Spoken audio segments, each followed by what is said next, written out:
how to cancel WOOP membership. So let's get started.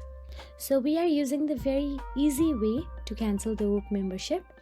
In order to do that, simply go to any web browser and search for the WOOP support. Once you do so, simply tap on the first option available there as WOOP support and go to their website. Now here you can see the submit a request option available there. Simply tap on the place a issue and tap on the membership, then in below again use the cancellation option available there.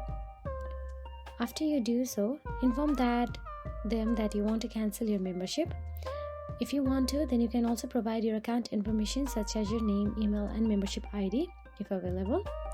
You can use the chat option or the email form in the support section and write down any problem or anything that made you cancel the membership.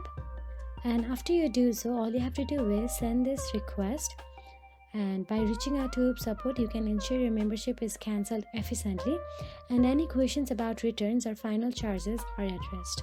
So that is it. If you found this video helpful, please like, share and subscribe our channel, and thank you so much for watching.